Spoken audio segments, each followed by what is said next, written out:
Hi, welcome to another Level 1 Chance and Data video. In this video, we're turning our attention to scatterplots. Here are some questions. Does your height and weight have any kind of relationship? Does the amount of hours of homework you do have some kind of connection between your grades? Or does the amount you earn have any kind of relationship or connection with how old you are? These are all questions that can be answered with a scatterplot. It's a graph that shows the relationship that occurs between two different variables. Here's some studies over the last 30 years that have been done. I like the one at the bottom. Too much homework can cause ill health and stress. It does say too much because science has proven that some homework improves your grades. All right, example 1. The sales of ice cream in dollars was plotted against the daily temperature in degrees Celsius. So our sales is on our y-axis and our temperature is on our x-axis. This is a point, this is a particular day, and it represents 18 degrees Celsius on that day, and we sold $410 of ice cream. Now these points down here are low temperature and low sales. These points are high temperature and high sales, so there appears to be some kind of trend or pattern going on.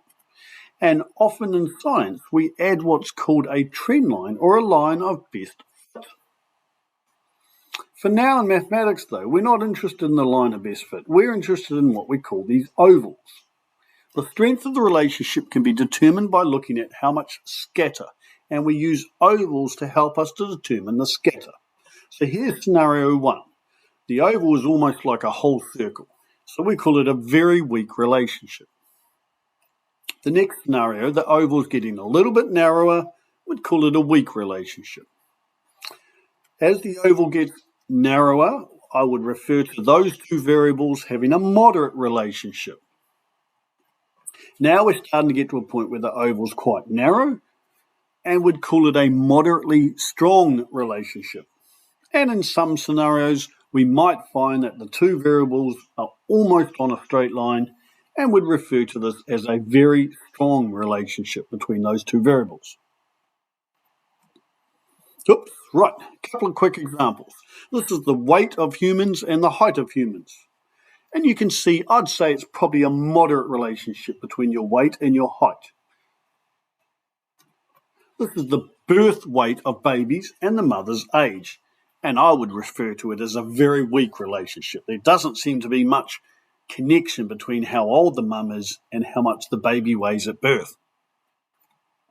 And what about this one? The price of a car versus the size of the engine. It looks to be a moderately strong relationship. All right, well, we also talk about direction. Direction is either positive or negative. A positive relationship means as the x goes up, the y goes up. And negative means as x goes up, y goes down. Here's an example of carats, which is the quality of the diamond versus price. As the quality goes up, the price goes up. But here's an example of as the number of missed classes go up, your exam scores tend to go down. All right, be very careful of these things called unusual values or outliers. These are points that lie some distance from most other points. We've seen these two graphs before. The first one's about weight and mother's age, and the second's about engine size and car. If I was to draw the two ovals around them, you can see that both of them happen to have one point that's quite distant from the rest and could be considered an outlier. All right, well, our final example is about the age of a car and the price of a car. And it looks as the age goes up, the price tends to come down. And if we try to draw our oval around it, I would say it's probably a moderately strong relationship. So I'm going to sum up this scatter graph with the following comment. I noticed that there is a moderately strong relationship between the age of the car and the price of a car. It is a negative relationship. This means the older the car gets, the less the price will be. Right, well, that's us for this video. So thanks very much for tuning in.